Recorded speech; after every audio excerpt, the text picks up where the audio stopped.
మీ చేతి మీద గీతల్లో తీసేస్తాం, అంత అరగదీస్తాం, గుర్తుపెట్టుకోండి.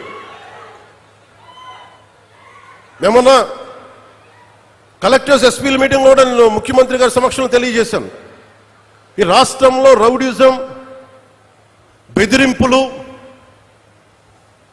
మన ఉత్తరాంధ్రలో కూర్చోబెట్టి కొంతమంది బెదిరించి ఒకటే చెప్పాను, రౌడీజం చేసే వాళ్ళని బెదిరించి వాళ్ళని పంపించి కదా మనం వచ్చింది. మనం అలాంటివి చేస్తే మనకి వాళ్ళకి ఏంటి తేడా? ఇది నేను చెప్పాను, నేను జనసేన మేము ప్రభుత్వంలో భాగం, అవసరమైతే చాలా ఖచ్చితంగా ప్రతి విషయాన్ని అంశాన్ని తెలియజేస్తాం. వెరీ కన్స్ట్రక్టివ్, మేము పార్ట్ ఆఫ్ దిస్ అలయన్స్. అందుకని దీన్ని ప్రతి ఒక్కరు దృష్టిలో పెట్టుకోండి. అలాగే మీరు వైసీపీ వారికి కూడా చెప్తున్నా, నాకు మీరంటే గౌరవం. బొత్స గారు లాంటి నాయకులు ఉన్నారు,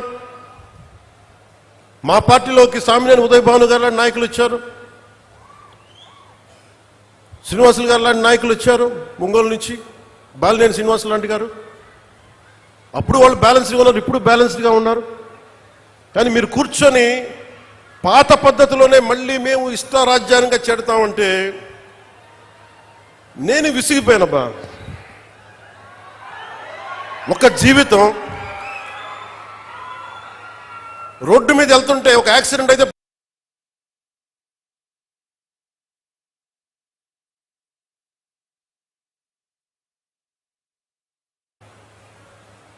అలాంటిది ఒక ఆశయం కోసం నా ప్రాణం పోతే నాకు ఓకే, కానీ పోయే ముందు చాలా మంది తాట తీసేస్తాను చెప్తాను, గుర్తుపెట్టుకోండి. ఒళ్ళుపై తెలియకుండా, బాధ్యత లేకుండా, అడ్డగోలుగా మేము చేసేస్తాం ఏదైనా, మొత్తం తీసి రోమం తీసి కింద కూర్చోబెడతాం, గుర్తుపెట్టుకోండి. మిమ్మల్ని మీ చేత చప్పట్లు కొట్టించుకోవడానికో అరుపులుగా నేను చెప్పట్లేదు, ఇది వేదంతో చెప్తున్నాను. ఇది వేదనతో, బాధతో. ఒక్కళ్ళు మాట్లాడలా, మనకి రాష్ట్ర విభజనప్పుడు ఒక్క ఎంపీ కూడా మాట్లాడలా.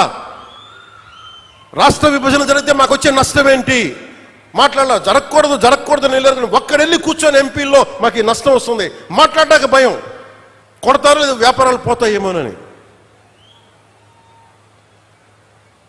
అంత దరిద్రపు గొట్టు బతుకులు ఎందుకు మనకి?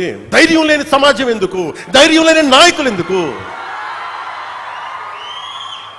సిగ్గుండాలి కదా మనకి. అరే ఒకడు కూర్చోబెట్టి 56 రోజులు మొత్తం కడుపు కాలి ఏడుస్తాం, అతనికి కడుపు మంటకి భరించలేక బంకబట్టి గుడ్డ కట్టుకొని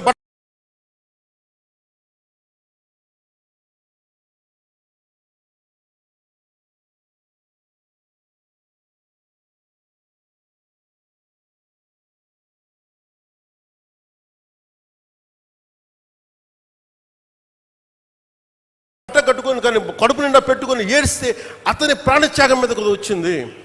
అలాంటి రాష్ట్రానికి అన్యాయం జరుగుతుంది, ఒక్కడు మాట్లాడేంటి? నాయకులు చేసిన తప్పులకి ప్రజలను ఎలా శిక్షిస్తారు? ఆ కోపం ఎవరికి ఉండద్దా? మనలో మనం కొట్టేసుకుందామా కులాల కింద?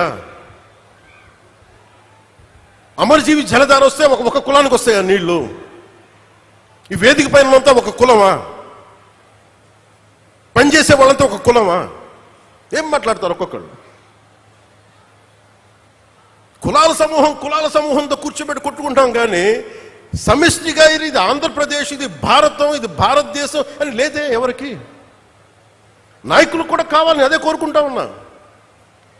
నేను ట్రాన్స్పరెంట్గానే పట్టుకొచ్చాను. 10,000 మందికి ఏకదాటిని ఇచ్చానంటే నా కులపోళ్ళని ఇచ్చానా? నేను ముక్కుముఖం తెలియదు నాకు ఒక్కొక్కళ్ళది. నేను ఒకటే చెప్పాను, వెరీ స్ట్రిక్ట్ పాలసీ. నేను 20 మందిని ట్రాన్స్ఫర్ చేయగలను నా పరిధిలో. Very clear cut instruction. ఒక లంచం ఉండకూడదు.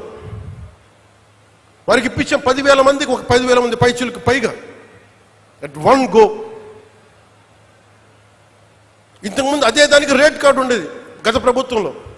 ఈ కార్డు ఇవ్వాలంటే 30,000, దానికి 5,000, 15,000, పారం 60,000, దానికి ఒక 60 కోట్లు 70 కోట్ల ఆదాయం మళ్ళీ దానికి. అవన్నీ తీసేసాను కదా. ఈరోజు రోడ్లు ఎందుకు వేస్తున్నారు? నువ్వు లంచాలు తీసుకొని అధికారుల దగ్గర రోడ్లు ఏమంటే వాళ్ళు ఎందుకు వేస్తారు? అందుకు ఫస్ట్ లంచం అనేది తీసి పక్కన పెట్టాం. మీరు జీతాలు తీసుకున్నారు, మీకు ఏదైనా కష్టం వస్తే నిలబడతాం, మీరు ప్రజల కోసం పనిచేయండి.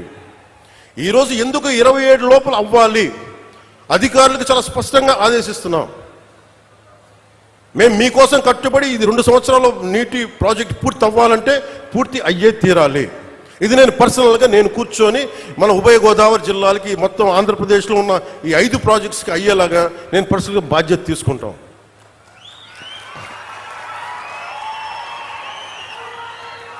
మీరు ఊహించుకోండి, నా స్వార్థం వదులుకోకపోతే, నన్ను నేను తగ్గించుకోకపోతే 3,500 కోట్ల రూపాయలతో పల్లి పండుగ 1.0 చేసేవాళ్ళమా? తద్వారా 4,007 కిలోమీటర్ల 4,000 కిలోమీటర్ల ఎస్సీసీ రోడ్లు వేయగలిగే వాళ్ళమా? నేనే కనుక నా స్వార్థం కోసం ఆలోచించి తగ్గించకుండా ఉంటే 1,00,000 ఫామ్ పాయింట్స్ కట్టేవాళ్ళమా? నేనే కనుక తగ్గకుండా ఉంటే 22,500 మినీ గోకులాలు కట్టేవాళ్ళమా?